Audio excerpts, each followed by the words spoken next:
that we have a fight on our hands. This was never about Trump or Harris. From the day we started this campaign, we said we're up against a system.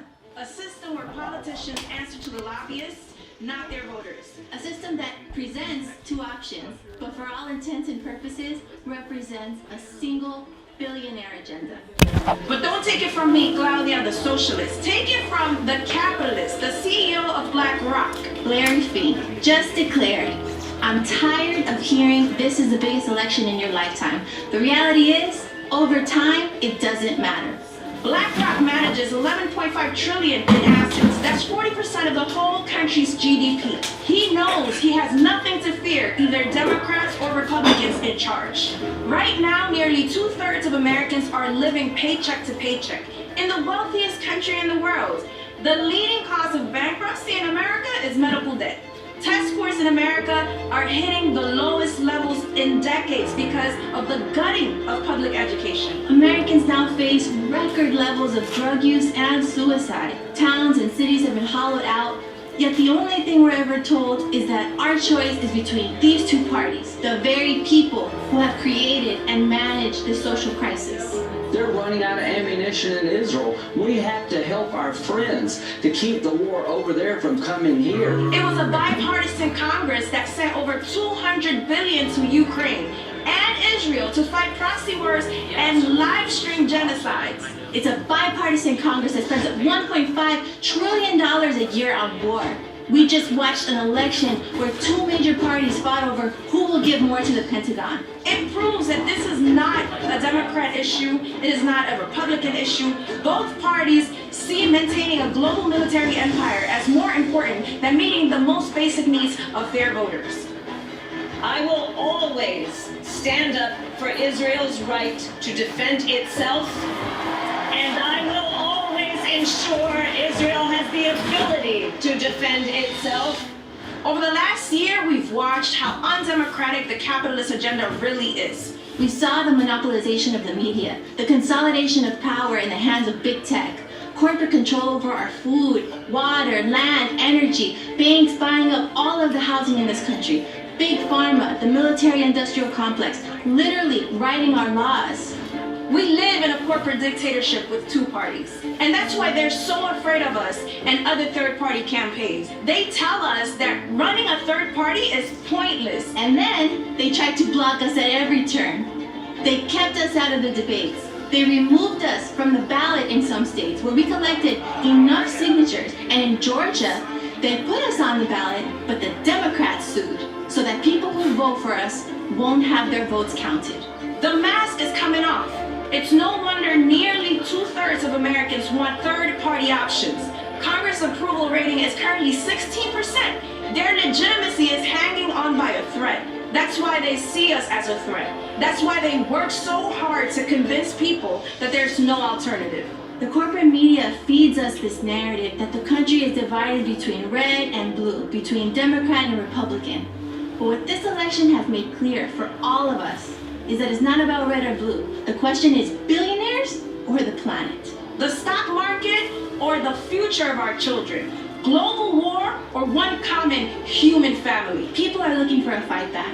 People are starting to realize that working people of all nationalities have more in common with each other, common interests, than we do with the billionaires. That the billionaires are the real enemy. That they are the ones who are pitting us against each other, telling us to hate immigrants, poor people, China, Russia, whoever scapegoat they find next. Wall Street has their project to generate super profits off your backs no matter what. They have a plan to keep rising the cost of rent, of food, of gas, and healthcare. They have a plan to use AI for massive job destruction to bust unions, instead of harnessing that technology to solve social problems. They have no plan for how to mitigate the climate catastrophe. But they do have a plan to prepare the population for great power conflict and comprehensive war. This is a nice way of masking the most insane idea you can imagine. A direct war with China, World War III. And guess who will be signed up to fight in that? People know that neither party is serving them, and they're ready for a fighting alternative. And that's why the Vote Socialist campaign got on the ballot in 19 states, with 23 states more write-in status, plus Washington, D.C. 100% fueled by volunteers. We collected tens of thousands of signatures for our petition. We had thousands of people sign up to volunteer, and we engaged with an untold number more. Our goal has been to put socialism on the map everywhere, not just in the big cities, not just in the swing states, but everywhere. And we've done that in a way that hasn't been seen in decades. This was only possible because of working class people. We haven't been funded by billionaires. This has been a real movement. So I just want to say thank you to everyone who has helped in any way, everyone who donated, and everyone who votes socialist. As Dr. Martin Luther King said, capitalism has outlived its usefulness. We believe that a government of working class people would do a better job. Like we said when we launched this campaign is an invitation to get organized and join struggle. The ruling class has their plans for 2025. So what is our plan? We're not going to hide in our houses. We're going to fight back. We're going to keep getting organized, and we hope that you'll join us. Get involved with the PSL, build the socialist movement that we need.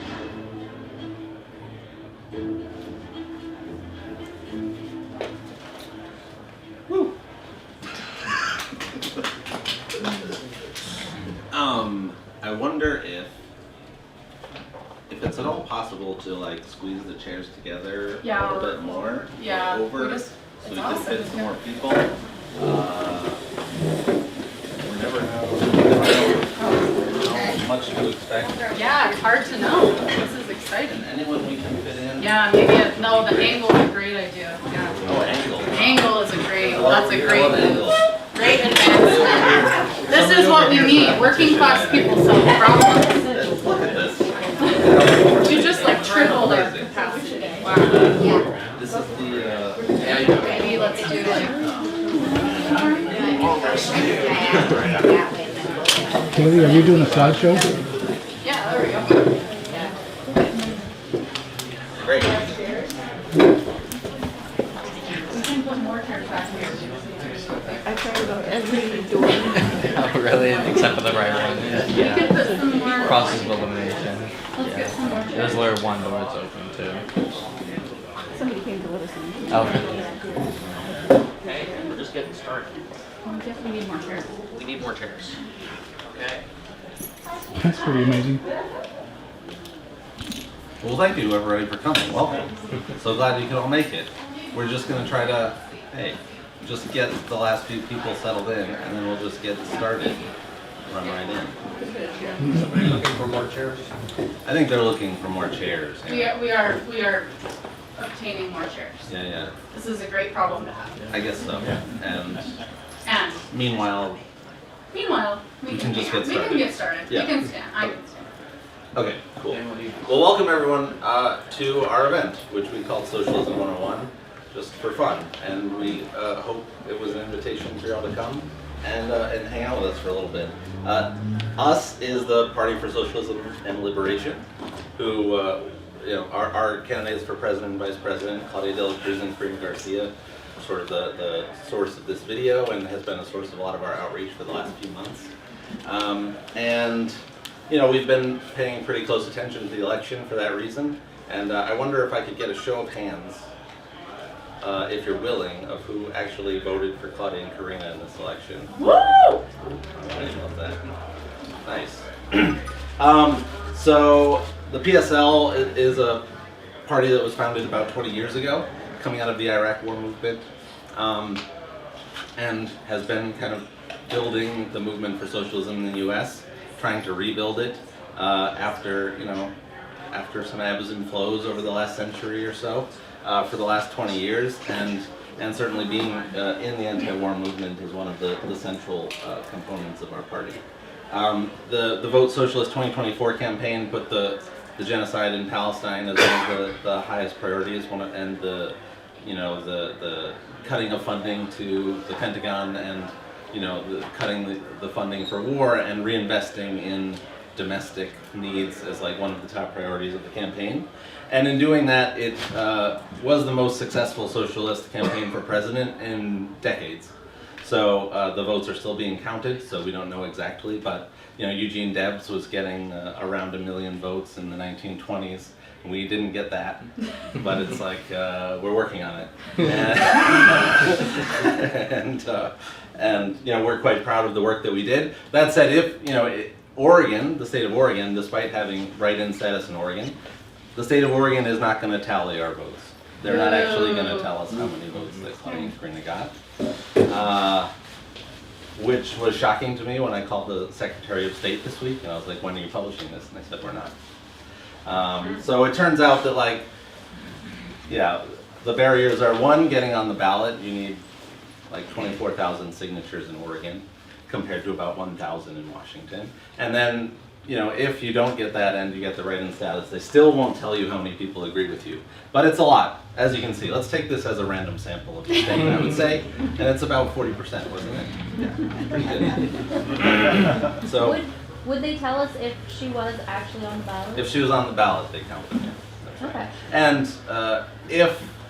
if the total number of write-in votes had been greater than the number of votes that Kamala Harris earned, they would have tallied them. There were about 15,000 total write-ins, and anyway. And they're not available through the counties? The counties, they won't count them. They're not allowed to count them. They're not allowed to tally them. Anyway. Yep. But that said, you know, we are getting a lot of votes in from a lot of the states where we had write-in status that do tally them. And so we'll have a vote total at some point, and if you're on our mailing list, I'm sure we'll advertise that when it's ready. The local branch of the PSL, so the PSL is a national organization. It's organized in branches around the country in different cities, and the Eugene branch was founded in 2023 in the spring. This was before October 7th, 2023.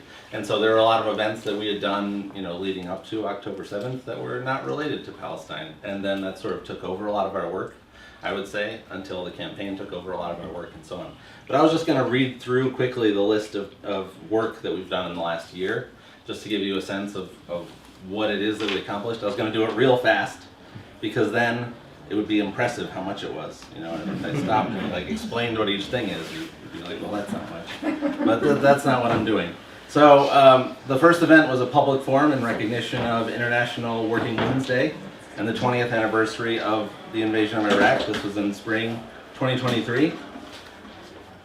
Around Palestine, we've participated in the Springfield Eugene Anti-Imperialist Coalition, which formed around October 7th.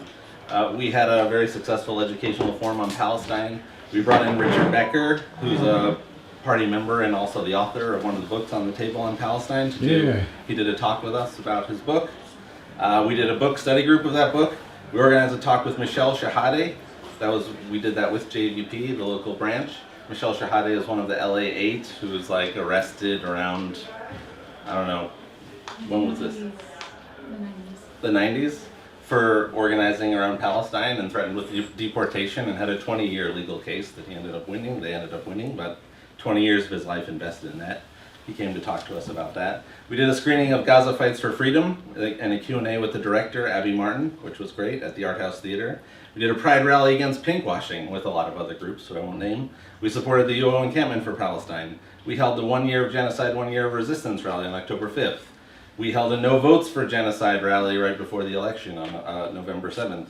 And we exercised political influence in a lot of the other groups that our members participate in, like founding UO Faculty and Staff for Justice in Palestine, participating in the student encampment, organizing within the GTFF and the United Academics at the University of Oregon.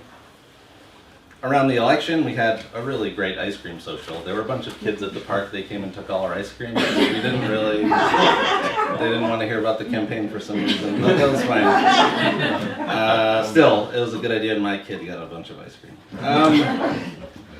We've been canvassing at Saturday Market. They threw us out at some point. That was super sad. We have several interviews up on KPW, on Whole Community News, if you're not familiar with that publication, like the local publication, local news. That's pretty great. We held a study group of our magazine, Breaking the Chains. Breaking the Chains is our socialist feminist magazine. It gets published twice yearly, I think. And it's a great magazine, and there was an election-oriented copy that we did. And we did certain other things, participated in the May Day Coalition, the People's Fall Fest Coalition, we tabled at Eugene Pride, and lately we've been yelling at the owners of Bigfoot, yelling at the owners of Franz, and supporting striking workers generally and other local labor actions. So yeah, it's been about a year and a half, a little bit more, and we have a few comrades here. I would say that our goal is like, with our commitment, to punch above our weight, and I feel like this list more or less says, so far we did okay. So the program for today is really not to talk about the PSL, but to talk about socialism, certainly our perspective about it, and capitalism, which is often like also unclear sometimes what people mean when they say that. So we kind of want to start with a solid understanding of what we mean by that before we talk about socialism. And the purpose of the program is certainly education, certainly recruitment. We hope you like us and want to hang out in some capacity, either volunteering or supporting financially or joining is great. So that is an explicit purpose, and fundraising would be great too. If you have money, then feel free to give some to us. That's fine. We like that. These baby carrots aren't free. So, and so I'll just introduce some of the comrades who are going to be speaking. This is Kaylee. Hi. And Cameron, and Sam, and Ian is somewhere. Right. All right. And those are the members who are here today and who are going to be like presenting different things at different times. And we hope it turns out, I hope it's good. We'll see. So, any questions before we dive in? Okay, all questions will be answered. So, first thing I have here is to just break out a little bit, talk to each other a little bit about a couple of things, and then maybe come and report back in a couple minutes. So one is to just meet each other. Another one of the purposes, meeting other people who are here.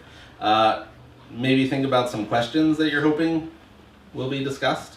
Think about some other things you're hoping to accomplish or learn, and especially what brought you here today. You had a lot of things you could have done today, but you came here instead. So what is the thing or things that actually brought you to this event?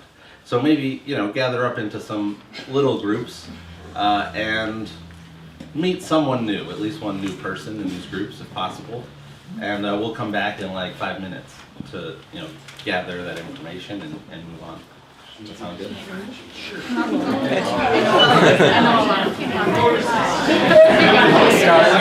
Introduction. I'm Zach. She's my partner. We came from the coast.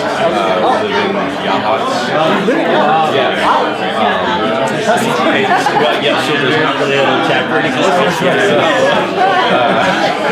Thanks. Yeah, I'm doing a concert tonight. I didn't want to get dressed twice. So yeah, here we are.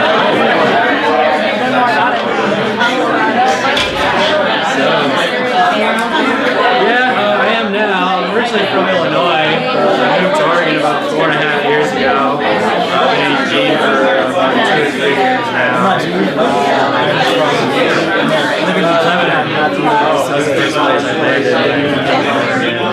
I've been a socialist for a long time, so I just go to these just to see. Oh, I like where we are.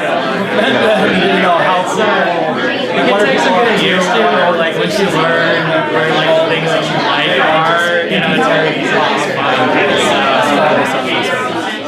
I'd say that socialist for a while. It's the first organized thing that's ever gone. Wow, that's really cool. That's great. That's great.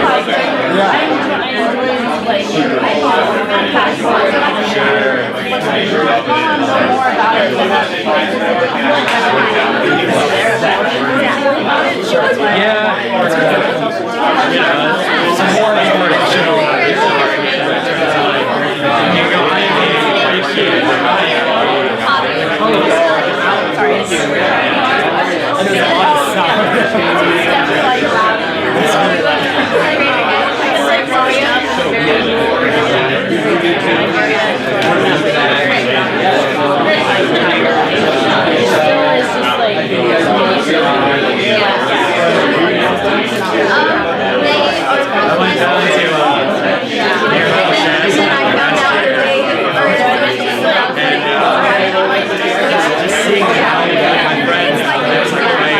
Right near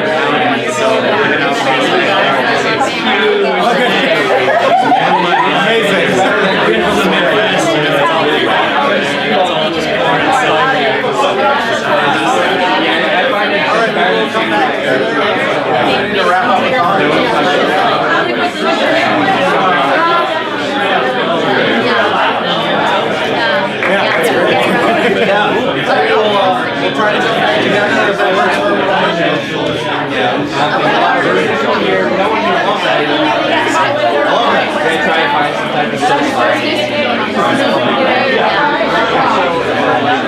Anyone do it? Yeah. Let's do it. All right. Let's all back together. Okay. I know there were things you wanted to say and didn't get to, but that's fine. Does anybody want to maybe volunteer some of the things that are either questions you're hoping to be addressed or what brought you here today?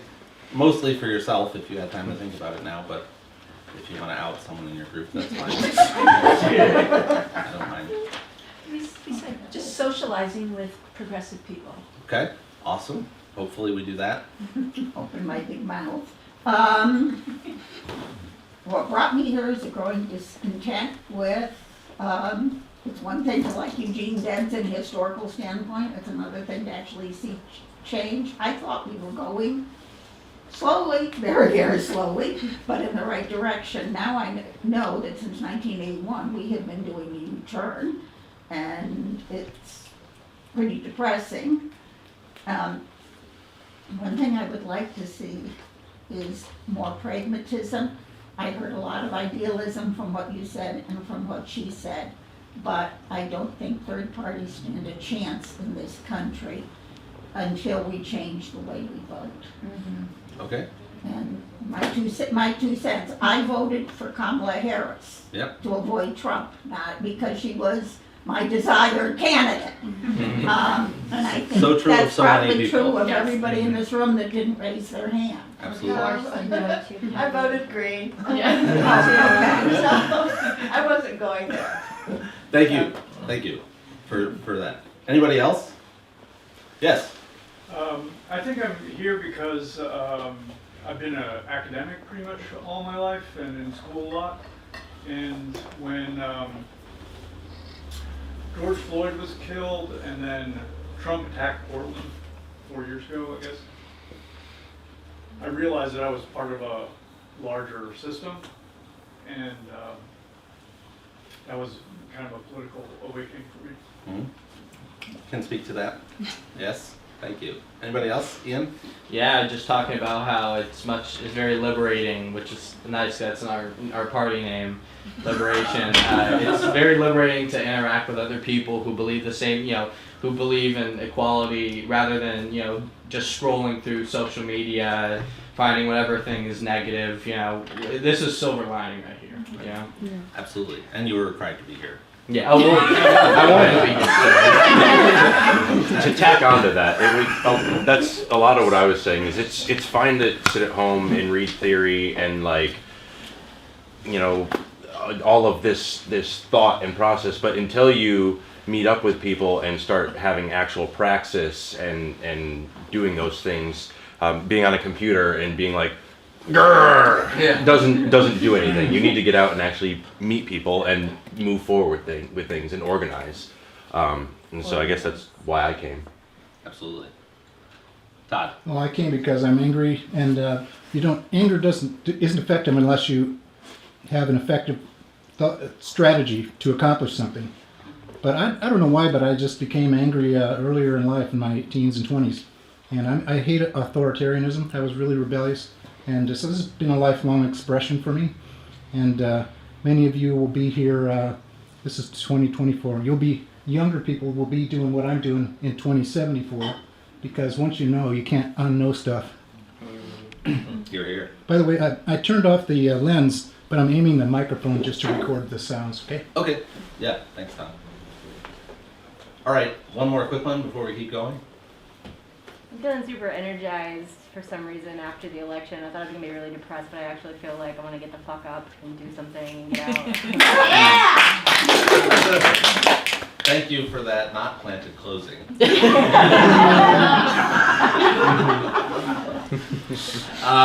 Yeah, I think that I was surprised as well, I guess, for myself, that it was like, yeah, let's go. Let's go do this. But I don't have to talk about myself too much more, because there will be a lot of time for that. So our first section of the event, we're talking about the historical development of human society. in like 20 minutes. It's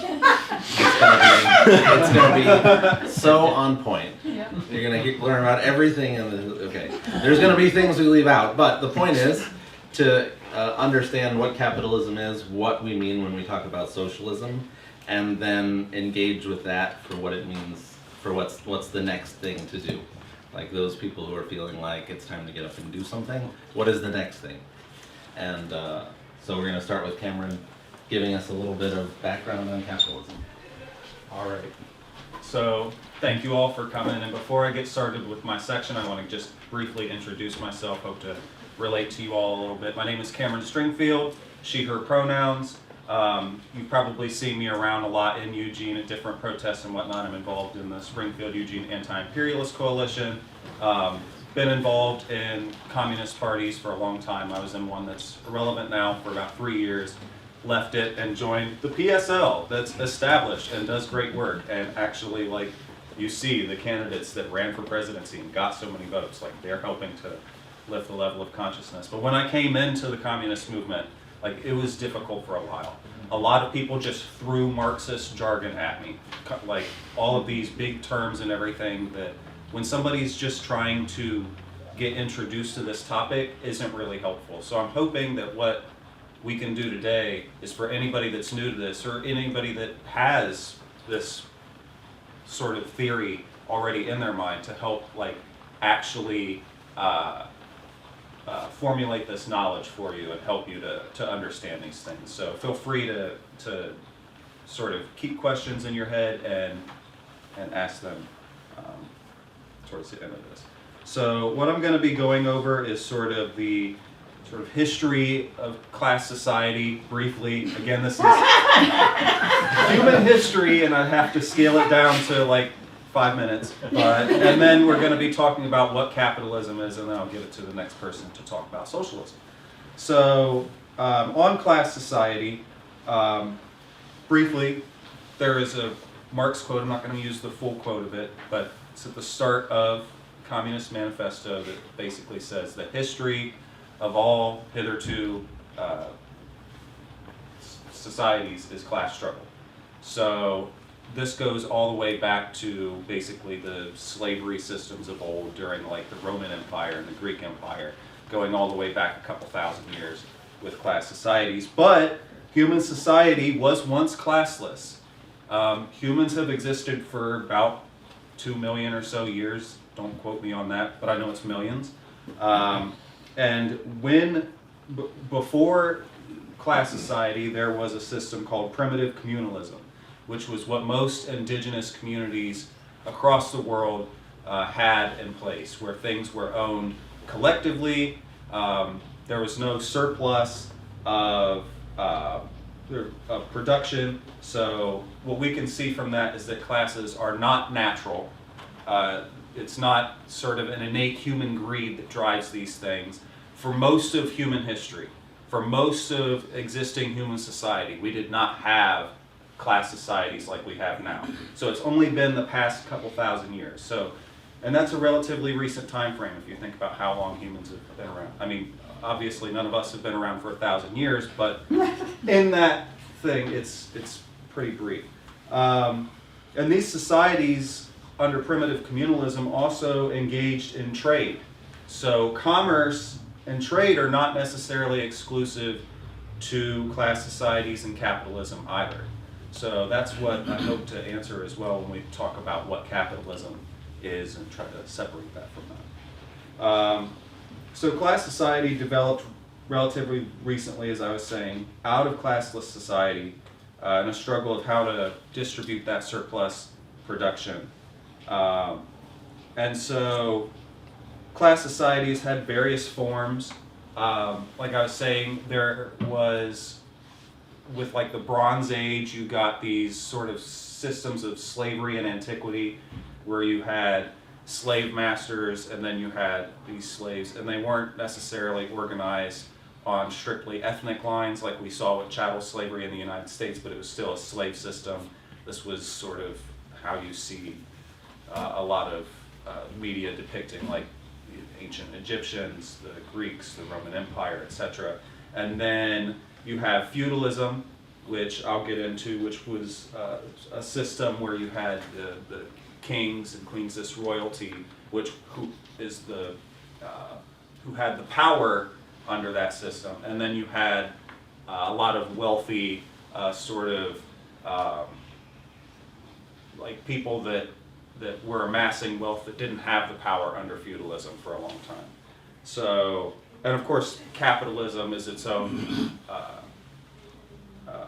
class society, its own form. And there are forms within forms as well, like imperialism and the monopoly capitalism, and even mercantilism to some extent, are all forms within forms of a class society. And so we're going to get to those briefly and touch upon them so that we can understand them better. But capitalism developed out of feudalism. And without getting into all the details of feudalism, because we're not exactly under kings and queens today, and it's not the most relevant thing, like I said, feudalism concentrated wealth in the hands of some small privileged classes, but not the power, and that was exclusive to the king and the royalty under feudalism. And the politically powerless wealthy were basically the grave diggers of feudalism. And as we got to around the 15, 16, 1700s, you started to see these wealthy people under feudalism revolting against feudalism through all these different revolutions that happened in Europe and even in North America against sort of these feudal rule and the vestiges of feudalism. And then capitalism was birthed out of that. First is like mercantilism, which was like having trade overseas to sort of expand that reach and influence and extract resources from abroad, which is sort of where you see the policy of colonization coming into play, which is kind of an innate thing that capitalism has in its necessity to expand and continue to extract resources from the world. So I'll go into capitalism for a little while. So, like I said, with political power, the wealthy under feudalism developed a political economic system to support and expand their wealth and power, which was capitalism. But, of course, what is capitalism? The main features of capitalism are the private ownership of the means of production, which is private property. And private property is not your stuff. That's your personal property. It's not your house and your things and your knickknacks and everything that you hold dear to yourself. That is not, socialists are not trying to take that from you. Private property is ownership of the means of production. So the factories, the railroads, the airlines, the farms, the stores, the banks, the distribution and communication apparatuses. These are all things that are private property. It's people owning this privately and not the workers themselves that actually produce this sort of surplus value. And with that, there's also private profit. As they take your surplus value from your labor, from you, that is their profit. That is what they're making in addition to what they had to spend to have that sort of business in the first place. So, and with that, there's this sanctification of the private property as sacred through a state apparatus which they control. And to touch on, I'll touch on the state in a second, and I'll pose a question to see some examples of that. But under this system of capitalism, expansion is continuous and endless for profit to grow.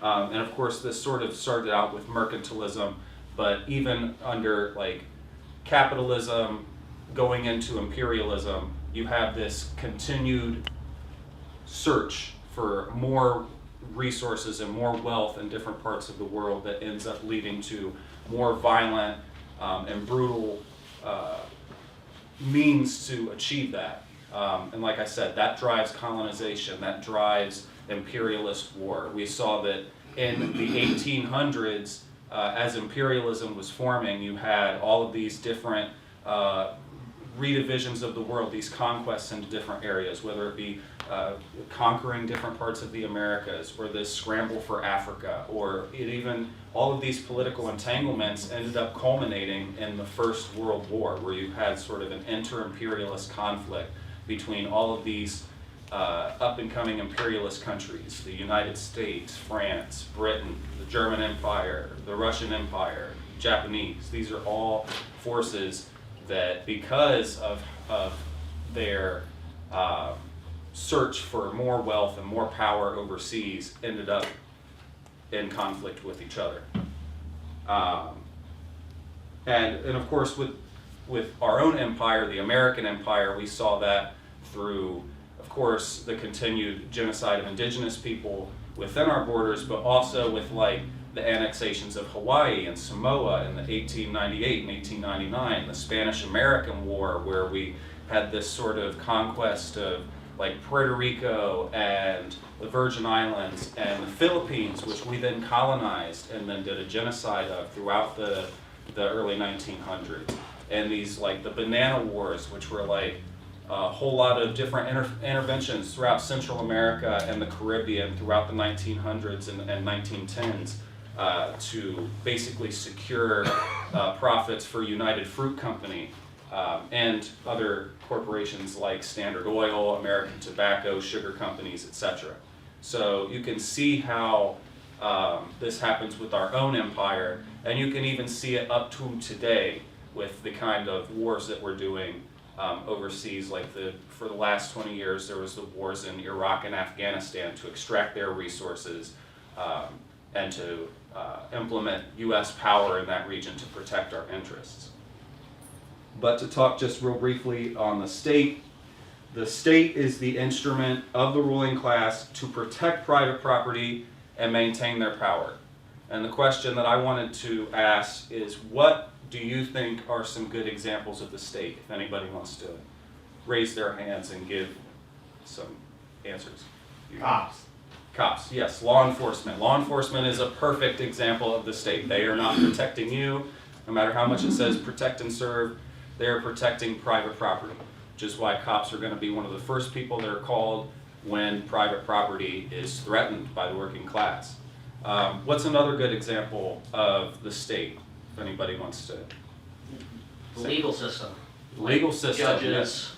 Judges, carceral systems, prisons, jails. These are all methods of the state they use to keep us down. We see that in Eugene right now with the continued repression against protesters, for people that were protesting against the genocide in Palestine. They are using these systems to repress people, to repress these working class people that are standing against imperialism. So that's another good example. You there? Privatized resources like electricity and water. What was that again? Privatized resources are bought out. Yep, I would definitely agree with that. I think that is a way that they can keep us down. Central banks, and every country has one. Yes. I The would agree Federal with that. Reserve and others. So yes, those are all examples of the state, and of course the military as well is a really overt example of the state. It's not used always against us domestically, although it is sometimes by the National Guard, but it is a way that they use it against people internationally as well to keep down the struggle against imperialism. So because capitalism concentrates wealth in the hands of a few private property owners who do no work, it requires the masses of humanity to work in operating the means of production to generate the surplus. And with that, we understand that without the workers, there is no production, and therefore no profit for the capitalists. But without the bosses, nothing happens. The bosses aren't there. Work still goes on, you still do your work day. But without the workers, they don't have business. And just like feudalism, capitalism creates its own gravediggers through that. And just before I go ahead and end off my section real quick and hand this off to the next person, I want to read you a quote that I think will lead into the next section pretty well. And this is from The State and Revolution by Vladimir Lenin. The quote reads, "A state arises.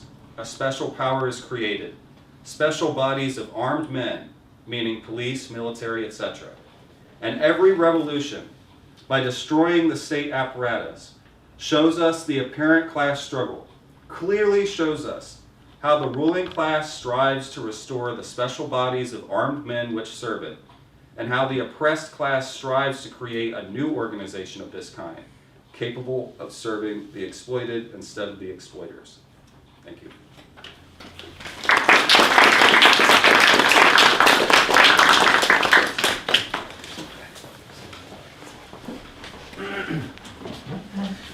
Yes, thank you, Cameron. Excellent stuff. And both mine and Cameron's talks are, I think pretty important leading into what Kaylee will say here at the end. A lot of this can seem kind of abstract. It's like, what does this mean? Why do I care? There's a great quote from an American revolutionary, Bill Haywood, where he said that I have never read Marx's Capital, but I bear the marks of capital upon my body. And so for a lot of working people, there's an intrinsic understanding that something is deeply wrong in the society that we live in and make function with our blood and our sweat and our toil. There is hope, though, because, as Cameron mentioned, capitalism in all-class society breeds its own gravediggers, and in the case of capitalism, it is the workers themselves. As we continue to face down the existential crises that we are all terrified of, climate, the potential for war, all of these are being driven not by us. We want nothing to do with it, but it is the warmongers and industrialists who drive towards this. So what do we do? Do we have examples of victory for workers? Is there anything that we can have hope for or strive to do or work towards, or is it a scramble to get as good as you can before everything goes under? And I think that is not the answer. The answer is to connect with your fellow workers and build organizations capable of weathering the storms to come and the storms that are happening now. So that is what the party is for. But as I said before, it's this question of do we have these examples of victory? And we do. Many people, when they think of what socialism is in their minds, it's government programs, it's subsidies for healthcare or education. It's the Nordic model from Northern Europe, and look at how happy they are. Why don't we try and do that? Which, fair questions. Why are we not entitled to all of these things as well? But I think it ends up running into some fundamental problems, which are historical ones. Questions of, why is it that Sweden and Norway and all of these countries, why do they have this stuff and we don't? And I think there's some interesting answers to that. And one of it is the militant labor struggles in those countries.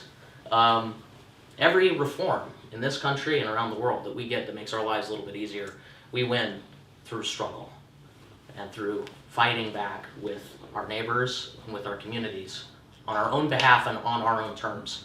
And that happened in those countries, but there was another significant influence, and that was the victory of the October Revolution in Russia in 1917 and the establishment of the world's first worker state in the Soviet Union.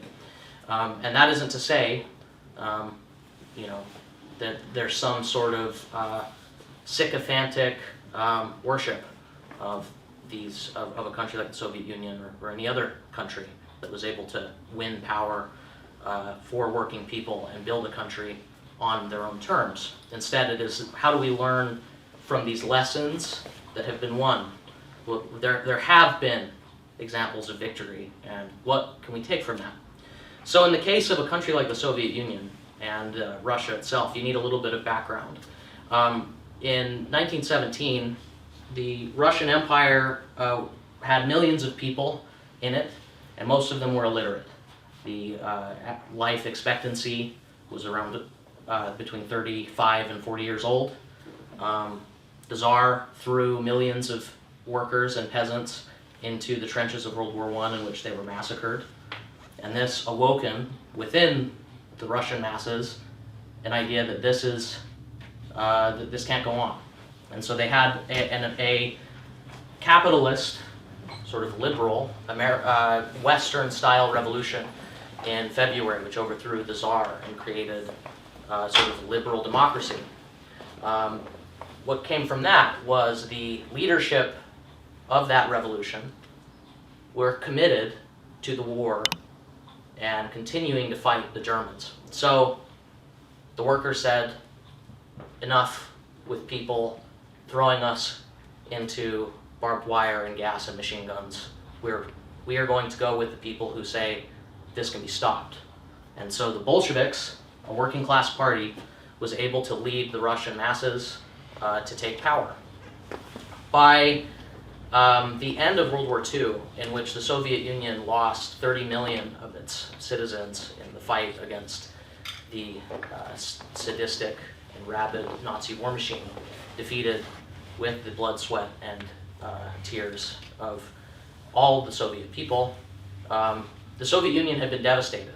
But how is it then that this country that came from World War I, in which most people still worked the land using horse and plow, how did they put together an army capable of defeating the Wehrmacht? And they were able to do it through socialism, through building an industrialized economy rapidly.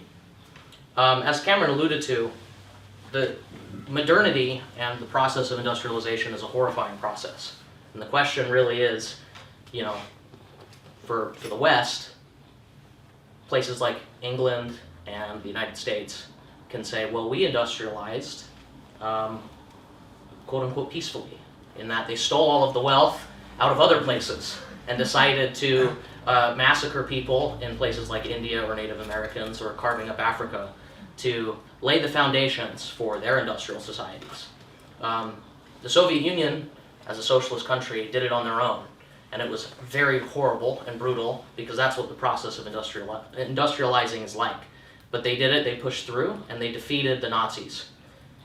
In a single lifetime, a worker in this country whose parents lived in dirt housing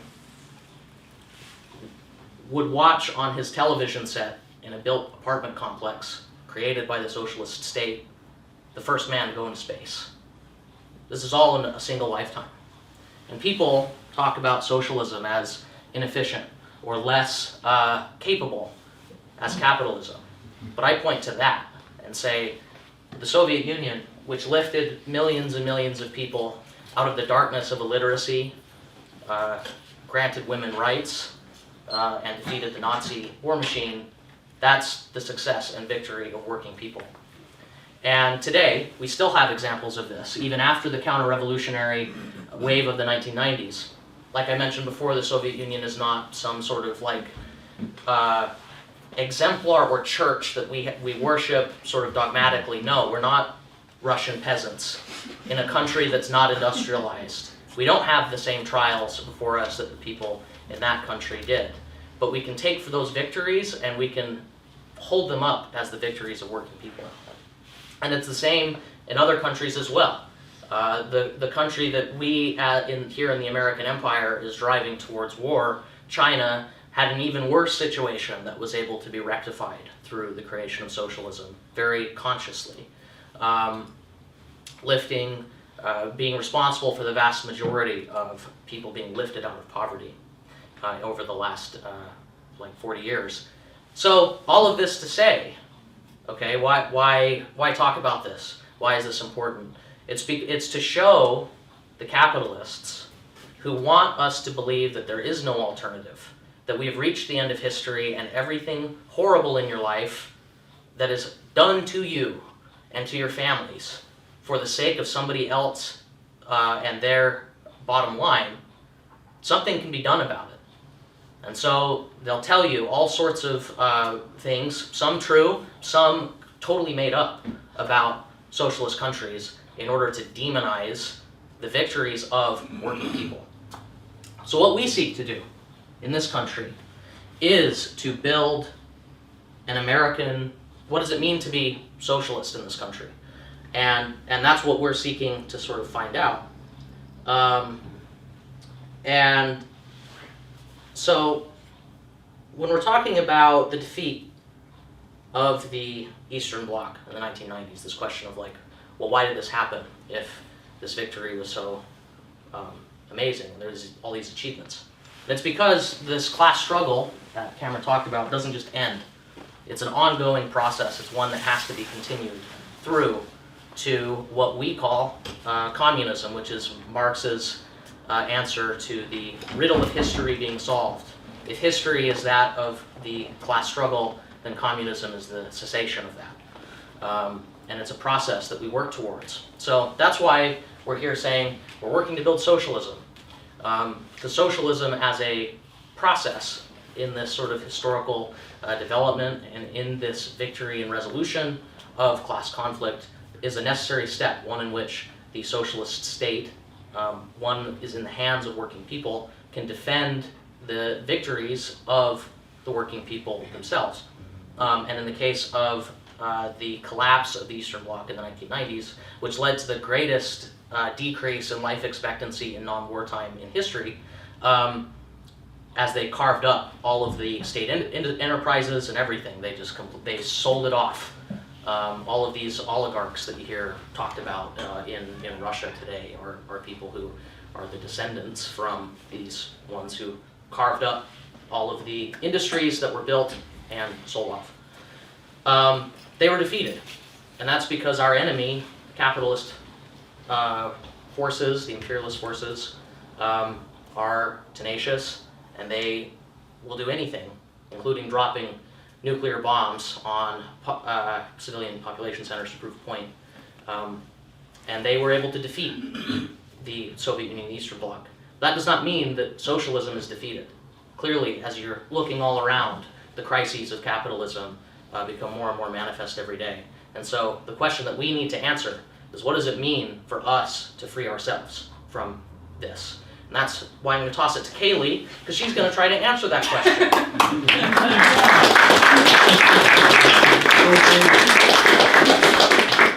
But she's not going to do that for at least 5 minutes. That's right. I think, because we're going to just take a little break and just collect thoughts and biological necessities. And including snacks. There are snacks over there, although they're sort of blocked because there are a lot of people here. But the people near the snacks will gladly help you get snacks. They're great people. I know some of them. The ones I know are great. So please, let's take about 5 minutes to just. Thank you for recording. Should we come back? How do we find it in the future? Everybody in the room ready to come back? It'll be just... All right. YouTube.com. Oh, Todd.com. Okay.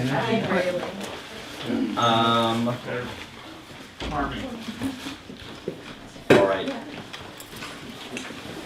Found some seats, got some snacks. Cool. So in this next section, we were going to prepare some conversation about what is to be done. What are we planning to do? Because I think after the election, a lot of us have this question of like wanting to do something, but not knowing what it is. And so I think this is going to be our perspective on what is to be done and what we're planning to do. If you're, first of all, just for your information, this is how we're thinking about it. Second of all, if you'd like to join us, we love people joining us. That's great. And third of all, if you're against us, you can know how to strategize against us. and you can figure out how to defeat us. Again, there are like 5 of us in town. For now. For now. So, just all, regardless of why you're here, I think this will be useful. So, I just wanted to start with some orientation on how we're approaching the problem, right? How we're approaching the coming period. So first is that as the PSL, as a socialist party, our goal is to kind of merge. I mean, if we want to create something like a socialist revolution in the United States and start implementing the system, what is required, right? And as Sam was kind of saying, there are 300 million people in the United States plus. There are a lot. There's a big army. There's a lot of cops, and there's a whole state that's meant to sort of defend capitalism. And to that end, we need a lot of those people. And a lot of them right now think socialism is a failed system. Communism is a failed system. Hasn't worked, won't work. Everyone starves, everyone goes to gulags, and we don't want that. So in order to actually create that society in the United States, we need to win over a lot of people. Not everybody, but like maybe some of you were thinking of a number, like how many? What numbers are coming to mind? 75. 75 people? Not quite. Not quite. 10 million plus would do it. 10 million plus. You don't need 350 million, but 10 million with their shoulder to the wheel, that would do it.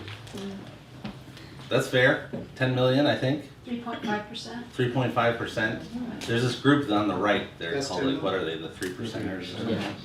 They say that. 3.5%. We need our own 1% for Right. sure. We need But- the opposite. The other part about the right is that, like, actually our ruling class loves that. Yeah. So, so they don't need as many as we need. How we like to frame it is that we need to win 100 million people over to the idea that socialism is possible in order to actually implement it in the United States. The kind of mass organization, mass revolt that will actually force that change is something like that number.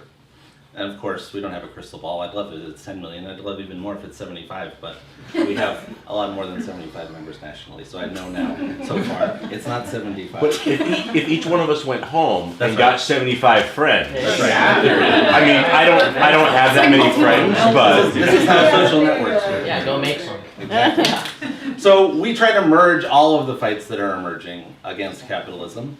We try to lock into all of those fights wherever people are in motion against the system. We are there. We're there supporting, working, helping working people in whatever those battles are, whether they're union battles or, you know, battles against Palestine. People are in motion about Palestine. Battles against police brutality. We're participating in all of those struggles, recruiting, helping to connect people from those struggles, because as people address the single issue that brought them into the movement, right? They're in that position to understand how all of it is connected to the system. And then this is how we sort of merge struggles and create the social network that gets to 100 million. Like, this is the project, and it requires optimism, it requires patience, it requires actually listening to people and what their problems are, and, you know, and understanding, like, how are we planning to address the actual problems that people are experiencing. You know, working people. I don't care what problems Oprah's experiencing. So that's the point. So in that, as we merge those struggles, we do fight for reforms within capitalism, right? We fight for police accountability. We fight for, within capitalism, Medicare for all, or healthcare, or elimination of student debt. We fight for, you know, wherever there's an opportunity to make a reform that improves the lives of working people, we want to be there to fight for it. But we know that when we win those reforms within this system, at any moment, they're reversible. And we don't have to look that far back to understand that.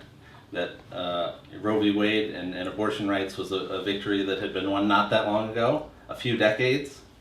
And then as soon as the opportunity to roll it back was there, it was rolled back. So whenever we win those reforms, they're always on the table to be rolled back under this system. And that's why we agitate for the overturn and the creation of a completely new system, but we do fight for those reforms to bring people in and to merge those struggles into one. And the other reason that we fight is, like, this idea of revolution, actually creating a revolution. We don't get to decide, ultimately, when there's a revolution. Sam was kind of saying, like, the conditions for revolution, you don't just wake up one morning and say it's time. Right? There have to be, like, particular conditions that get the masses of people into motion to finally decide, I'm willing to risk it all for something else, for my family, my kids, my future, for all of us. And so these are situations that occur. These are what we would call the objective conditions for revolution. They sort of manifest externally, and we're not in control of them. But, just like the Bolsheviks, we're not in control of whether the Tsar decided to stay in World War I, or what, you know, how many casualties that war would bring. But we are in control of the subjective conditions of the consciousness of the people around us, and advancing that consciousness, always, like, building people's understanding and relationship with the idea of socialism to try to get to that 100 million, so that when the conditions appear, we're actually ready. We're not building the ship once the storm has started. We've sort of already built it, and now we're ready to go. So this is kind of how we approach our work, is in this capacity of building consciousness, building the subjective conditions for revolution. so that when the objective conditions appear, that makes it possible. And we do that, as Kayla will talk about, by building the party and by actually engaging in working class struggle. So with that, I will pass off to Kaylee to talk about what are we going to do. What are we going to do? What are we going to do? No, I actually do. I know what I'm doing. I don't know what y'all are doing. Would love it if we could do stuff together. So I joined the party back in 2017. In a moment that feels remarkably similar to the one that I am currently living in. I was pissed. I was horrified. This was my first election also, and I was like, I grew up thinking that like voting mattered and also like democracy was here and we did it and America's perfect. What happened? Like how is this even possible? And it was a like horrifying, very jolting moment, and I'm so grateful that in that moment that I was able to find an organization of people who actually want to win. Like we read, we talk about the things we read, and all of that's important. But I really wanted to, I don't want like that pragmatism piece. I don't want to just think about it and talk about it. I actually want to do this thing. And I'm grateful that I found a place and a party that is full of people that also want to do the thing. And that's not just a sales pitch. Ian will talk to you about why he joined the PSL. But I just want to say that because shortly after that experience, after I joined the party in 2017, I'm a social worker. And I was working at the time at an emergency shelter for women and children who were experiencing domestic violence. And I like to say that if I had not already been a socialist before becoming a social worker, it probably would have taken me about a week or two to come to the same conclusions, right? And this was a perfect example. I was working with a woman who was undocumented and had 5 children. And during the ICE raids, this was like, it all blurs together. It was so dramatic. But during the raids that Trump oversaw of ICE raids in all over the place. I remember having this conversation with her about, and it was such a pivotal moment in my life because I had already intellectually committed to, so I was like, capitalism is the problem, socialism is the solution. But it was in talking with her about having to have the conversation with her 5-year-old child. I was working with her kids. I work with kids. And I was working with her kids and she was like, I don't know how to talk to my kid about this. I don't know how to talk to him about the reality that he may come home from school one day and I might not be here and I don't know how to talk to him about that. And I said,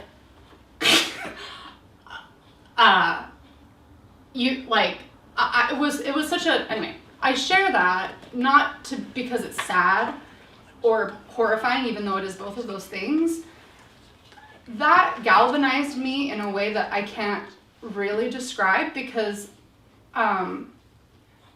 it made it more real for me. I grew up on food stamps. Like I had my fair share of like problems with the system, but just to have it right there was something that made it.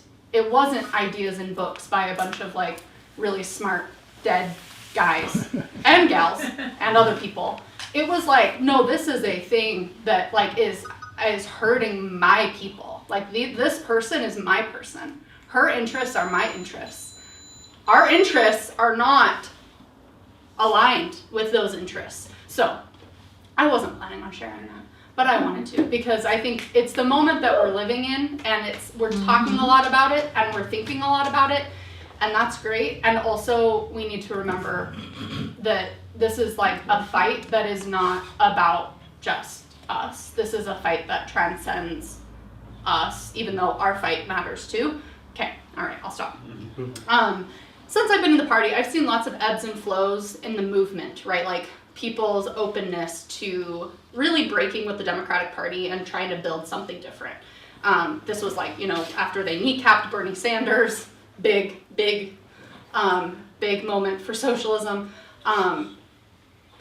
The Trump's election, and now, but this is next level people. The energy, passion, determination that I've witnessed in talking with many of the people in this room and people outside of this room who are realizing that the time is now is truly like energizing and mobilizing. And even as we face the really harsh realities of a Trump second term, it's like hard. It's like really hard for me because I'm like horrified and I'm thinking about how I felt back then with like those raids. And I'm also like, I've never felt more optimistic that we could actually like build something or, you know, try. Okay.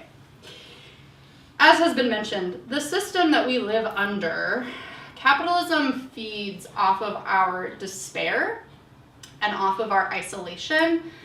And the status quo that we find ourselves in I believe, depends on our fear and our apathy and our nihilism and our I can't do anything about it, or I'm gonna go crawl in a hole and hide, or I'm gonna flee the country.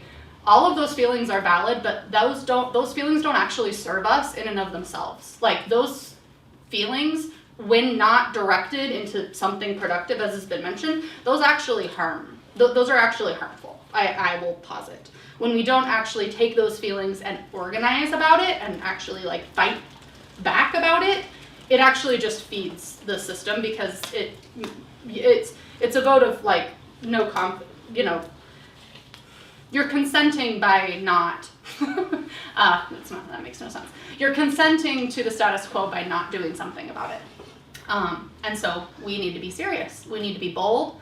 We need to stand up. We need to fight back. Unlike the Democratic Party, we need to have a backbone. And the beautiful thing about this is that everybody has something to contribute. Everybody in this room, everybody outside of this room. We are not all great public speakers. We are not all great, writers or whatever, but we all have something to contribute. And if we're going to fight back and win, if we're going to fight back against Trump and win, it's going to take the work and the contributions of thousands of people just like us in meeting rooms like this all across the country who are fed up. And that is beautiful and exciting and scary and necessary. A couple quotes I want to share. Claudia de la Cruz, our presidential candidate, shared, "Trump is only a symptom. The actual disease that we must work to destroy is capitalism and U.S. imperialism." Another quote from Eugene Puryear, who's the host of at Breakthrough News and a party member, said, "This is not really a struggle between Democrats and Republicans. This is a struggle between the decline of capitalism and the rights of working class people." That's it, right? That's what we're experiencing. This is not that there is a realignment of the ruling class in this country to the right. They are aligned. They are on the same page, more and more so every day. In the words of Frederick Douglass, power concedes nothing without a demand. It never has, it never will, as Sam beautifully put and has this been mentioned.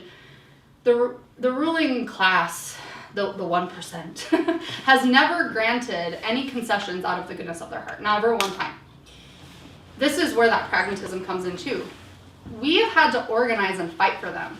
There are thousands of unnamed people, just like you, just like me, who were a part of the civil rights movement that made the Civil Rights Act possible. We'll never know their names. They're gone to history. All we know is the Civil Rights Act was passed on this day and by these people and blah, blah, blah. There are thousands of everyday people who were pissed and did something about it that made that happen. That doesn't just like appear out of nowhere. That's that pragmatism. That's where we actually have some power to do something, because without a demand, they're never going to give us anything. And in fact, as Rob rightly pointed out, even when we do get something, they'll take it back. So I believe out of all the places that I could spend my time, organizing, working, talking to people, holding events like this, I choose this space because of that. And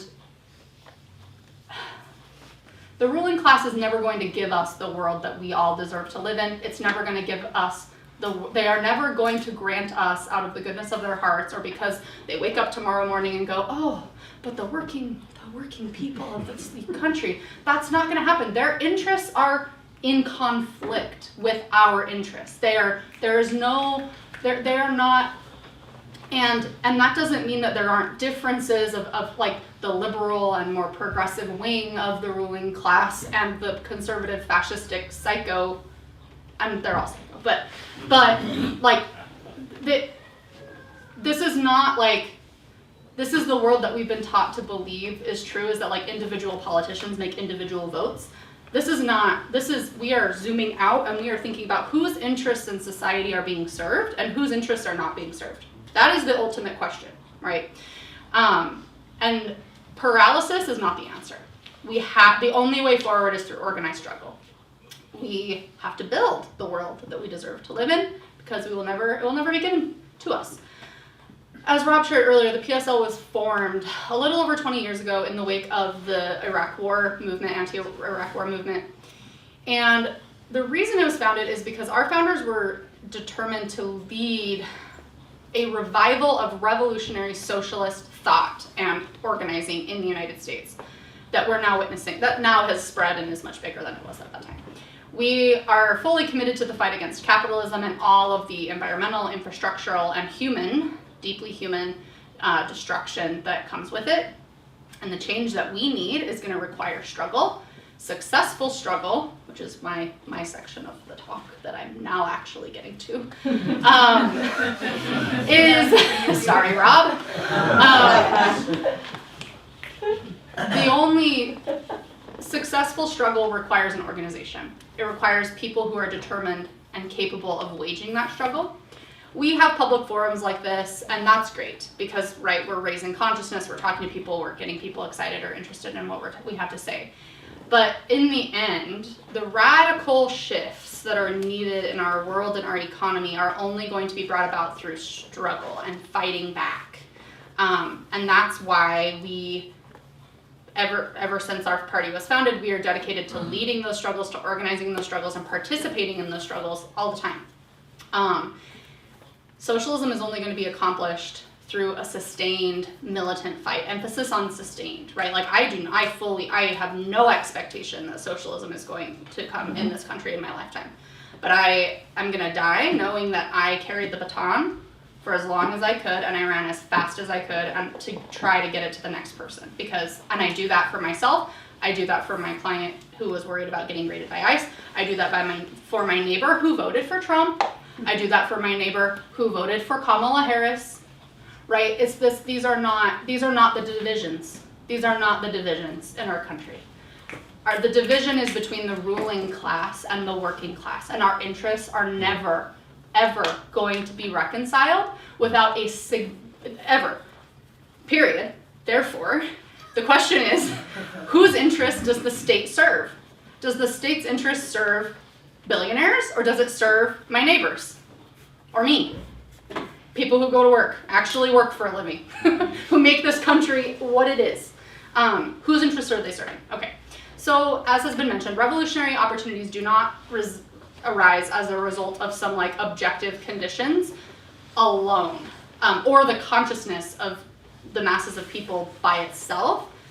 Revolutionary situations are only possible, what we've learned through history, we love history, is that there's these cascading contradictions of capitalism, imperialism, oppression, and it forces the status quo to a standstill. It forces, something has to give at some point, right? So civil rights revolution, some people call it the civil rights revolution, I think that's apt. Something's got to give here, right? We can't go on, we can't keep going on this way. So this can manifest in many ways, like catastrophic job losses, delegitimization of, this feels very appropriate, delegitimizing basic institutions like bourgeois, ruling class U.S. Democracy, right? How many Americans, I saw something the other day, it was like 72% of Americans say that the economy needs significant change, like they are not satisfied with the economy. That's the kind of stuff we're talking about. People being like, this is BS. This is not working. Okay, so that's one part. things. The climate catastrophe, the war drive, sending our, workers in the United States to go be killed for oil companies. These are all contradictions that capitalism creates. That's what we mean when we say that capitalism creates its own grave diggers. That's what we mean, is that it's the contradictions inherent in the system, in the constant need to put profit over people and the planet. That is what creates the opportunity for a dramatic shift, whether that's a revolution or some kind of like social progress. There are many situations, revolutionary situations, but fewer revolutions. Why is that? Because revolutions require a combination of all those things I just mentioned, as well as the subjective forces capable of seizing on an opportunity to really change things. We, of course, hope to be that as the Party for Socialism and Liberation, but really what it is going to need is it's going to need a mass movement, and it's going to need organizations like the PSL to seize on those opportunities, because like as was said, we can't like build the boat while it's like, well, it's happening right now. We could do it right now.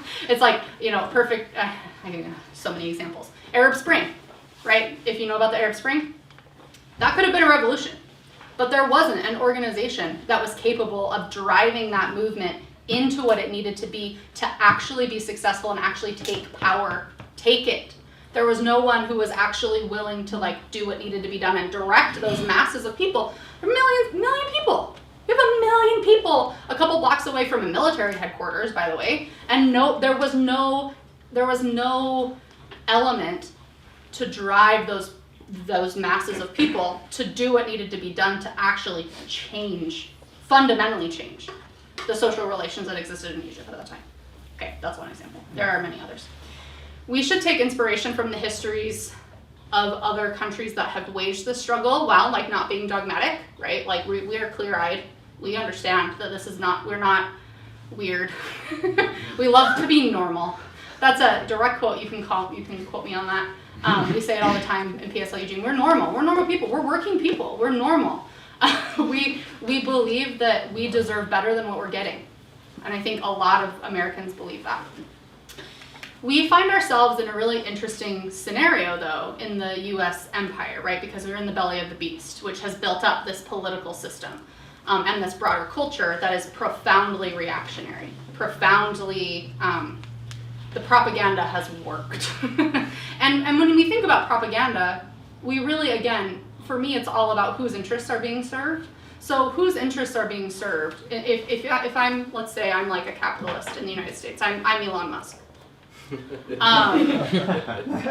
Who do I benefit from the masses of working class people thinking that socialism is a failed system? Do I benefit from that? Yeah, I do. I really do, because that means I get to maintain my existence and like relationship to my wealth. He benefits from that. So we have to think about when all these things we were taught growing up about socialism doesn't work, whatever, which first of all, embargoes. We could talk about that. Cuba, perfect example. We have decimated the Cuban economy on purpose and then said socialism doesn't work. That's not reel it back in, Kaylee. What I'm trying to get at is that when we think about all of these really ingrained, same with me when I first joined the party, I was like, I don't know about this. Like, there's a lot of baggage that I have about the word socialism, the word communism, even communist states or socialist countries. But I had to realize whose interests are being served by me thinking this. By me believing that the only way forward is through 1% of, what is it, like 10 people having more wealth than 51% of, like the bottom 51% of Americans? That's what they want me to believe. This is the only way. Sorry, we've reached it. It's the end of history. We did it. It'll trickle down. Yeah, don't worry. It'll trickle down. Like, there's something trickling down. There's something trickling down. And it's on Reagan's grave. The way I heard it said once is like, yeah, trickle down economics is just rich people, urinating on the rest of us. That's what's happening. And it needs, we have to be clear-eyed about it. We can't fall into these ideas about, like, we need to be critical. We need to not be dogmatic and like everything that the Soviet Union ever did was perfect and nothing ever went wrong. That's completely not realistic and weird. We're not weird, we're normal. And normal people learn from successes and from failures, both. We learn from both. Okay, get off my high horse again. Maybe just a couple more minutes. Thank you, Rob. Thank you, Rob, for prompting me. I have a couple more minutes. Okay. In a couple more minutes, what's most important? Malcolm X said, "We are not outnumbered, we're out-organized." To make a socialist revolution happen in the United States, it's going to take more than spontaneous rebellions, protests, or us all waiting idly by for something to happen. We have to take our destiny into our own hands, and that means doing something about it. We can't wait for a revolutionary opportunity to present itself to then be like, oh dang, we really need a party. It's like, we got to build that party now, so that when that happens, likely not in any of our lifetimes, maybe, I would love to be wrong about that, then we're ready, because there's no time to waste. Like, we know this, we know about climate change, we know about war, the threat of constant war, and we in the PSL choose to dedicate our time to building the party as the mechanism to bring about the socialist transformation of society, because that's what we believe. That's the only thing that has ever worked. That is the only thing that objectively, having that kind of a party that can lead people in those kinds of moments is the only way that that we have a shot of doing this. And I believe we do have a shot. Like I said, it requires hope, it requires patience, a lot of patience. PSL has a program, it has a plan, it has a winning strategy that's been demonstrated by history. Most importantly, we are here in Eugene, Oregon. And so when we ask the question, what is to be done, there are lots of things that are to be done, and we would love we want you to bring your talents, your skills, your interests to this movement, whatever that means, whether that's joining, volunteering, continuing to come to our events, showing up in the streets, which we are in the streets a lot. We need you to be with us in the movement somehow, some way. Whatever you have to contribute, we need it. We need you. And it's the I want you, but the good version. Like, we need you and what you have to bring. Like, we are a party of parents and veterans and social workers and nurses and construction workers and union organizers. Like, we are people who are dedicated to doing something different and building something different. And if that is you, if that describes you, we need you, which I think it describes everybody in this room, unless someone in here is like Jeff Bezos' wife or something. So there's ways you can do this. Thank you. Yeah. Go with the times. That's right. Join. You can join. You can volunteer. You can donate. At the local level and the national level, there's the PSL Action Network. You can donate nationally. You can also donate at a local level. Please just visit the table on your way out. There's like our Venmo and all kinds of books you can look around and purchase. So even if you can't give any more of your time, we understand. Give money to the people who do have the time and who are doing stuff. Because like having this kind of an event, printing things, posters for money. We need money, and turns out billionaires are not super interested in donating to the PSL. So do you have a basket somewhere? A donation Yes, basket? we Where sure is it? are. Where is our? Oh, we have a basket. We have a box. We will get a basket and we're gonna pass it around. You can also give it to me. I will hold it. You can join in local, current, ongoing labor actions, as was mentioned at Bigfoot Beverages, at Fran's Bakery. There's some union stuff happening on campus. Come talk to me or one of us if you want to get plugged into that. We are having a reading group of a book that is out on the table that you can see called Socialist Reconstruction. If you want to learn more about what could socialism even look like in the United States, this book is for you. It is really good. I don't just say that because I'm being genuine. It's a really good book. And it talks about like what could housing look like in the United States under socialism? What could agriculture look like? Like how could we reorganize society to make this actually work for working people? That's in that book. And we're going to be doing a discussion group about it on December 9th, Monday, 6 p.m. Yep. Great. Yeah. We also, many of you who are here have applied to join the PSL, and that's awesome. If you haven't, that's okay. But we will be following up. We have an attendance sheet. We'll be following up with you whether or not you have applied already. I'm going to share some information with you over the next 3 Sundays. So starting tomorrow at 11 a.m., the PSL is hosting what we're calling a crash course, kind of like what is the party? Like what is the PSL? What are we about? A lot of what we've talked about today, but in more detail and by people who are more eloquent and better about time management than me. And they will be, for the next 3 Sundays at 11 a.m. on Zoom, they're going to be kind of doing a crash course and just talking about what is the party and different ways that you can get involved. Again, differentiation, like not everybody is necessarily wants to join. If you want to join, we want you. And there's a lot of other ways that you can support as well. So I will be texting you. So please make sure, or emailing, please make sure that your phone number or your email address is on the sheet out there if it isn't already, and I will follow up with you. One of us will follow up with you and send you that information. Also, save the date, folks. January 20th, Inauguration Day 2025. Who's excited? Not me, except me, because we are going to be having a day of action called We Fight Back in coordination with branches and other organizations all across the country. January 20th. More details to come. Come join us out in the streets. Take all of that anger, fear, despair, channel it into something that can really demonstrate publicly that we don't just, working class people in the United States don't just take hits like that. We fight back. You can also connect with the party through like Liberation News, Breakthrough News, Liberation School. The Socialist program is all excellent media resources. Continue to come to our events. We also have an Instagram page now. It took a long time, but we have it at PSL on Instagram, at PSL Eugene on Instagram. Follow us. You can also join our contact list. I think most of you are already on it, but if you aren't, please join it. I'm going to leave you finally with a final quote from Che Guevara. He said, "At the risk of seeming ridiculous, let me say that the true revolutionary is guided by a great feeling of love. It is impossible to think of a genuine revolutionary lacking this quality." This love that Che is talking about is not naive.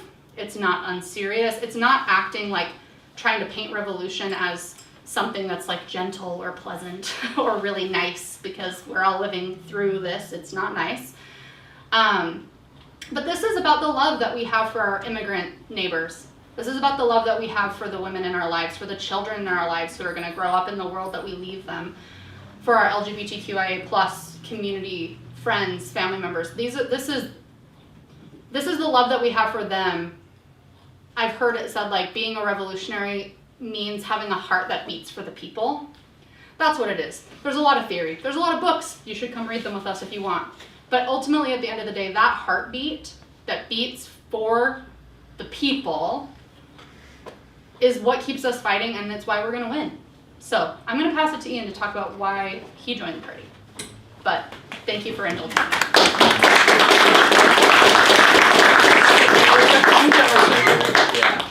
Hi guys. I'm Ian. I won't try to keep you guys too long, but I'm just kind of want to talk about why I joined the party. I've been a member since just over a year now. I joined post October 7th, and I'm just gonna give a little debrief on my background, which I think is a bit unique for the party. So I was born in 2005. And yeah, I don't know, people think it's weird. But right in the middle of this, Iraq war thing that was going on. My father served in the military as a doctor, and he was deployed there 2 times. Once almost missing my birth, also another time missing a big chunk of my child life. So already it kind of directly impacted me. And from his time there, doing surgery on all these Iraqi children and civilians that our government directly hurt, it really changed their beliefs, my parents' beliefs, on what's right for the country. At first they were Republicans, but after this they moved over to what they thought was a more humanitarian side, which was Obama and the Democrats. And I see why they did that. Sadly, that wasn't true. Obama and the Democrats, and they continue to do so, carry out large-scale attacks on people in developing areas all across the globe. Nothing really changed. The Iraq War still went on when Obama was a president, and it continued. And, the Afghanistan War continued to go on until just a few years ago. So from this, I was already in this, mindset that oppression is bad, war is bad. If you have to kill people for oil or any type of resource, that's bad, and we shouldn't be doing that. I think that makes sense.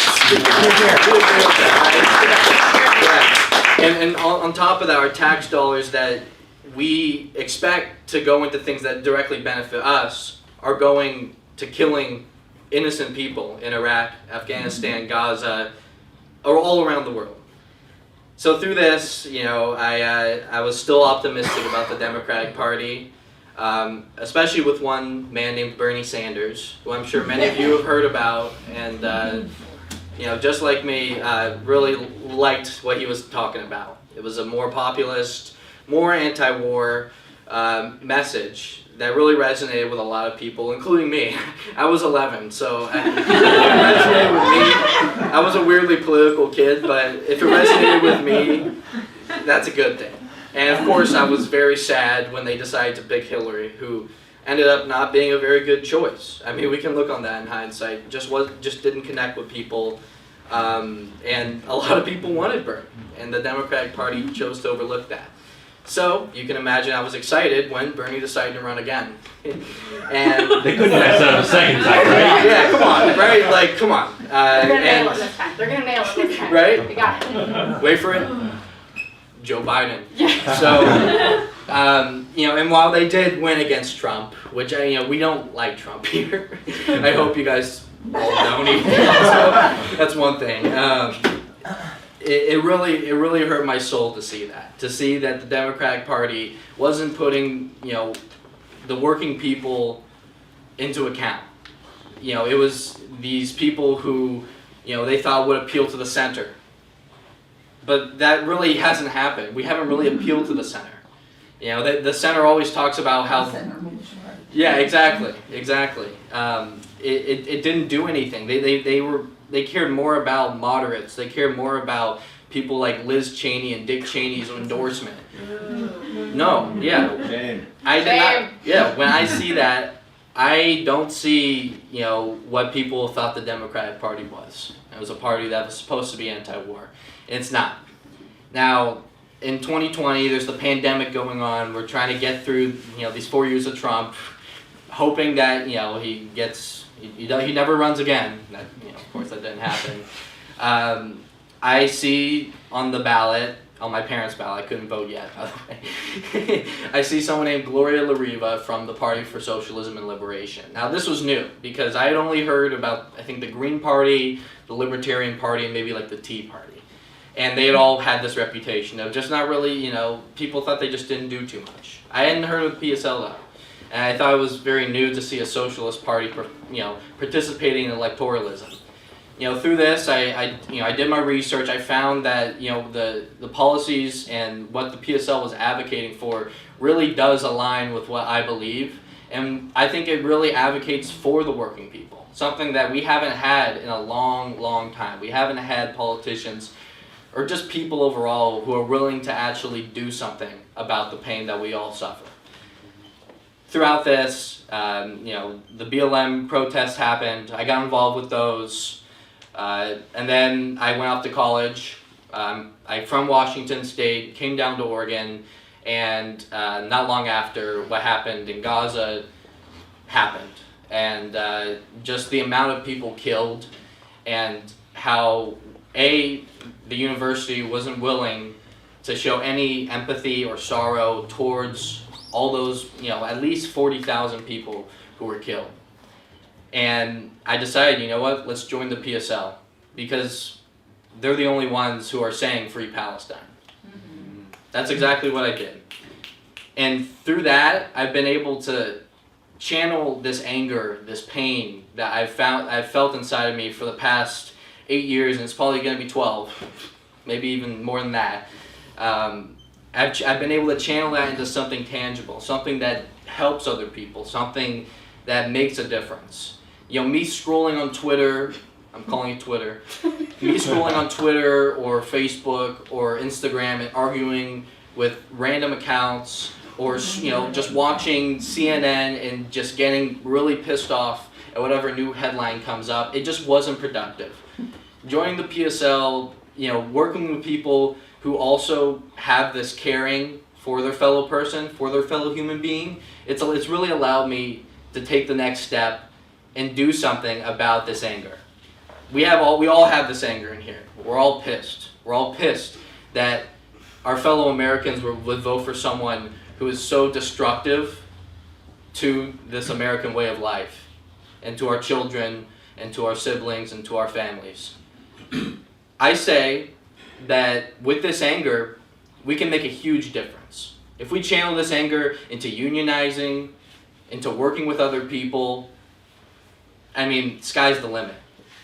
We can't do things by ourselves. That's not how our society works. As Cameron said, we're naturally a communal people. We work with each other. That's why we're all here. We're social. We like to be around people. Some more than others. That's and we should be channeling it through that. We should be working with other people who have strengths that maybe we don't have. Because with all these different strengths, we're able to actually form one giant person, I guess. One giant person who's like a superhero, essentially.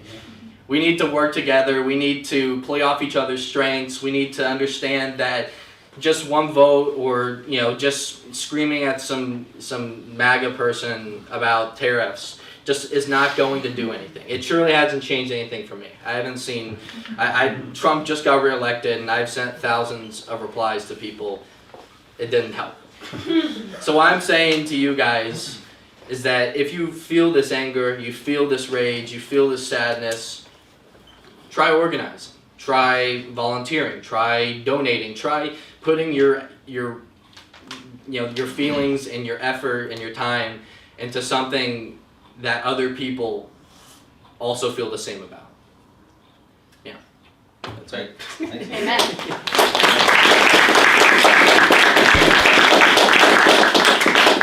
Well, I would say that's the end of the program that we had prepared.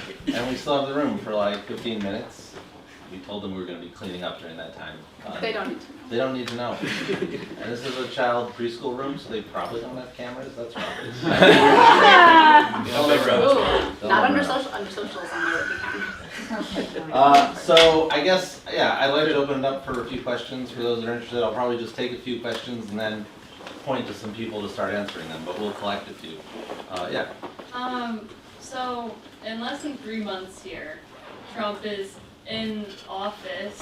What are some action items we're going to take to protect our immigrant neighbors and our transgender community and LGBTQ community as a whole? So, well, are we going to take? We're going to take a stack. Okay, great. Yeah. You had your hand up as well. Yeah, go ahead. Having worked strongly in 2016 and 2020 for Bernie Sanders and cable, I saw a lot of young people in middle school and high school that wanted copies of the policies and the issues to take to their parents. And at that time, I said, justice is in the DNA of the young. And I saw a lot of that tonight. So as an old person, having worked hard for both of those campaigns, you've warmed my heart greatly. I see lots of talent, lots of good minds, lots of good passion. So thank you.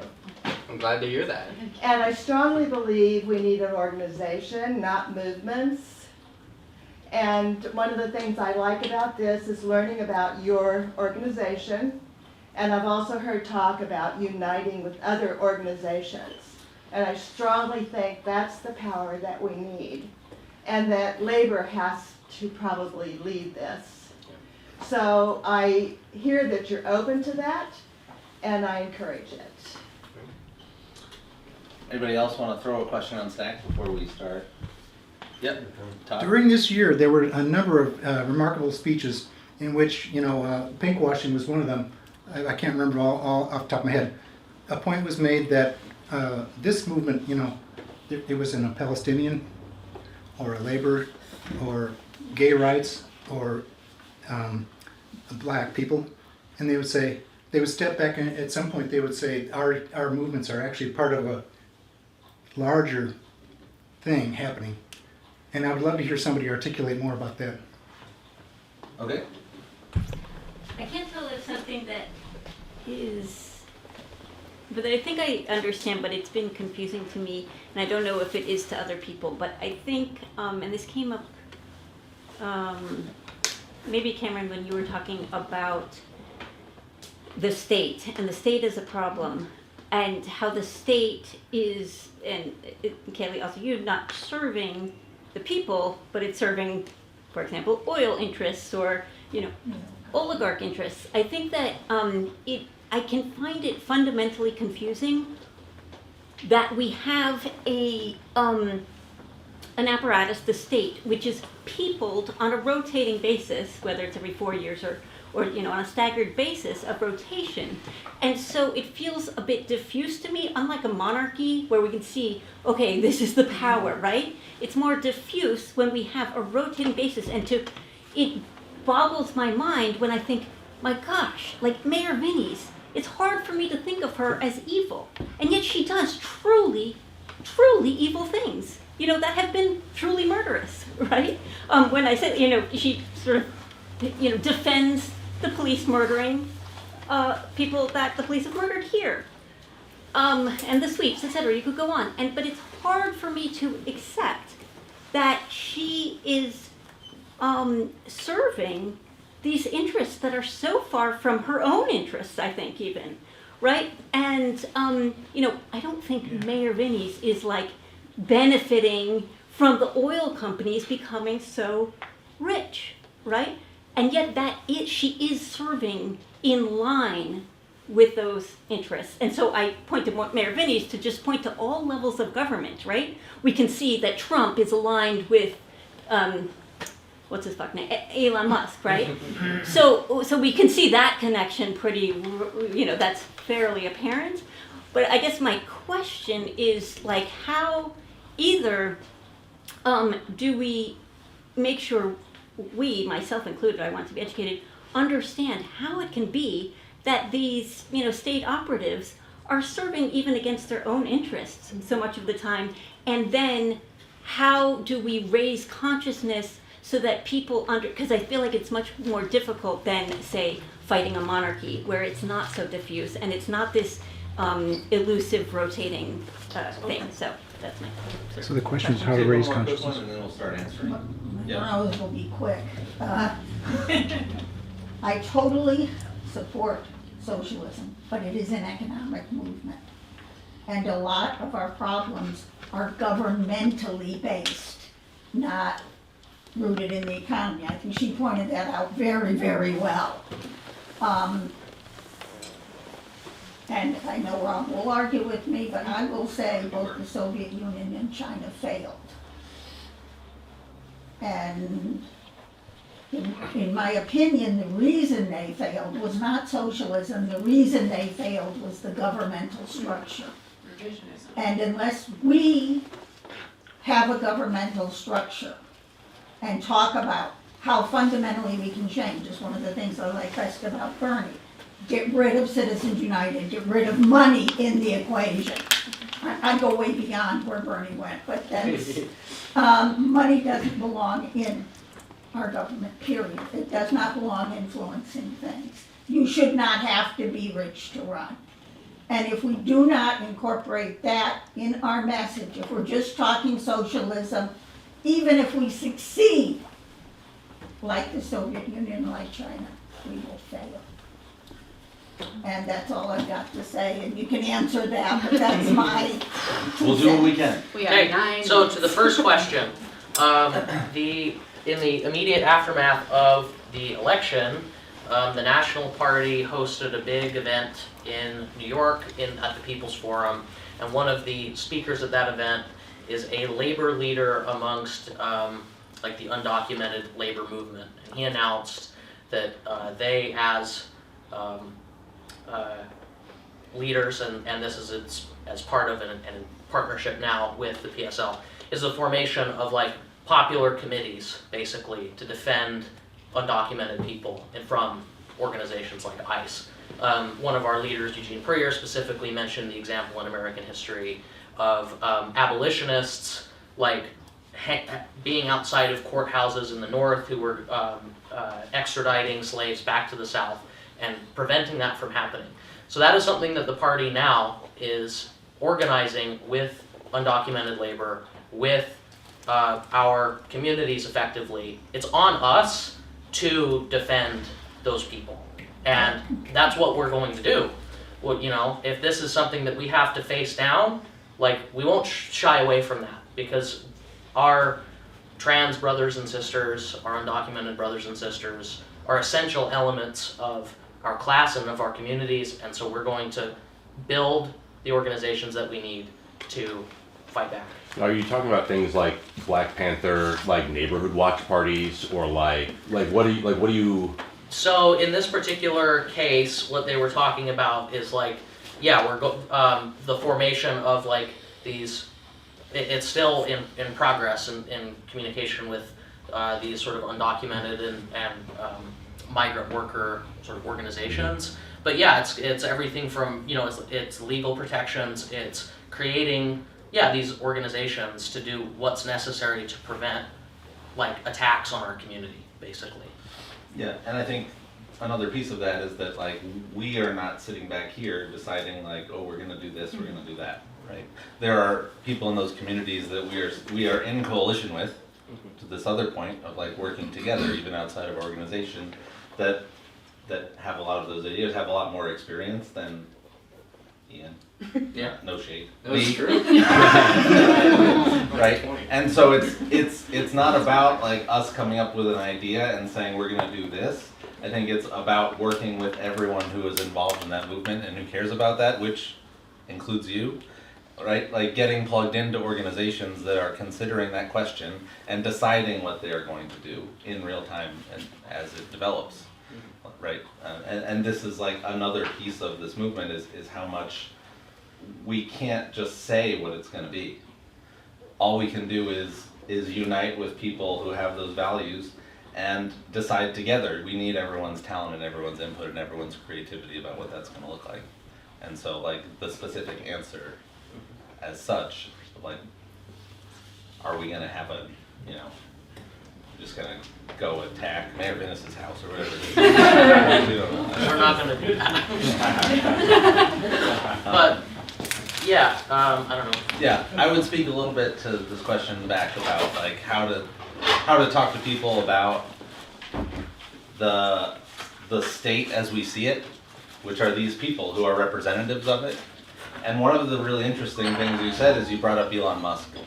And it's so true that this is the donation basket. like, it's so true that so much of not being mystified about who these representatives of the state are is about the fact that they're not the billionaires, right? There are the billionaires, and they actually control the things by money mostly, not by like mustache twiddling in a room and then like flipping a switch here, and then Joe Biden goes like, although that, you know, that could happen. But anyway, right? But they make the decisions in the back room and then manifest that via, you know, the Heritage Foundation, via donations here. And then once it comes to actually the state actors, they seem to be independent and seem to be just kind of doing the thing that, you know, treating everyone equally and where everybody is mayor, everybody is president, right? But the decisions always turn out one way. And that's because there is this like disconnect between the two. And I think, and someone mentioned, I think it was on the Socialist Program this week, one of our comrades, it's like a podcast anyway. You're welcome to check it out, support it by all means. But it's almost like a mistake, you know, to bring in someone like Elon Musk, who's working with Vivek Ramaswamy, if I remember, another billionaire, tech billionaire, in this, and Trump himself is an example of this, where it's actually the billionaires themselves in those positions actually making those decisions. Yeah. Because now if the Department of Government Efficiency or whatever the fuck, right, like decides, oh, we're gonna do this, then it's like really obvious who that's supposed to benefit, and why that decision was made. And so I think that that's actually a really good example of how they're like now bleeding into the actual structure of how to point that out with the relatively limited amount of time. There's a lot we could say about bases and superstructures and whether socialism is an economic system or a political economy, which includes like the economy and everything which is built, upon that. Do those things exist in some sort of a relationship? Something like dialectical something. Yeah. I haven't heard that word. But Yeah, I don't know what that is. Never heard of that. Never heard of that. But I don't know. Does anyone? Ian? I mean, I'd like to kind of speak on, you talked about coalitions. I've had a few people talk to me about, they feel this need that, coalitions can really help benefit us, and I completely agree. That's been something I've tried to kind of work on, and not to the point of where we lose our principles, but to the point of where we're able to foster these other relations with people who are genuinely our allies. Because if we ostracize people who maybe we disagree with a few things on, well, who else do we have? We don't have the ruling class. Elon Musk is not going to come in here and give us $100 or $1 million like he did to people who vote for Trump. We've got each other, and really a big part of organizing is finding common ground with people who want to change. People who want the status quo over. And with part of PSL is it's not just about improving ourselves and improving our own party. It's about uplifting other voices and and uplifting other people so everyone around us is strong. Hey, is the SEAC working good? This Springfield, Eugene, Anti-imperialist That's coalition. the coalition. Yep, that's right. That's a coalition we participate in. On the local level, and nationally, our party participates in many coalitions of organizations, like-minded organizations. I think the only question that wasn't directly addressed maybe was Todd's, and that was about how all of these different struggles are connected. And I think again, you have to think about who benefits from people thinking we have to fight climate change, and we have to fight housing injustice, and we have to fight for women's rights, and we have to fight for black people to stop being murdered by the police. And these are all different. They're just random, weird. It's weird that these are all different movements. They benefit from that. It's this divide and conquer. It's the same kind of strategy of having a conservative and a more liberal faces of the ruling classes, because then we're fighting each other. We're either fighting each other or we're coming up with reasons why it's the red billionaires that are the problem instead of the blue billionaires, or the blue billionaires are the problem, not the red billionaires. It keeps us from seeing the system for what it really is. It's that quote that I shared from Claudia of Trump is a symptom. Trump is not in and of himself probably even deeply problematic. He is not the issue. He is a manifestation. A system that would allow for Trump to become president is a really bad system. And that is the problem. And that system is responsible for children in cages at the border, for climate catastrophe, for endless war, for the taking away of hard-fought labor wins and wins for women and other people. This is one system that is responsible for all of these different things. And so in order to actively fight for those things, we have to fight the system. Okay, that's all. Yeah, and to that point, maybe just to close out, after the first Trump assassination attempt, weird sentence, the party published a statement about it and how it's likely to, blah blah blah, whatever. It was a great statement. I didn't mean blah blah blah I just mean that's not the point I wanted to make. Is that they talked about polarization and how the country was likely to become more polarized around this red-blue divide, and it addressed this question of polarization in a way that really spoke to me, who always thought polarization, that doesn't seem bad. If there's someone who wants to kill me and there's me, then I want to be polarized with that person. Polarization itself seems okay.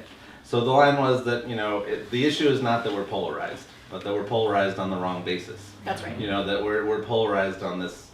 Not we, of course, everyone here is, but generally speaking, polarized on this red-blue divide, except for the non-voters, 40% of the country, pretty large actually, rather than, the working class against the, 12 people who ruin all our lives. So anyway, thank you. Join us tomorrow, 11 a.m. Zoom call. Learn more about the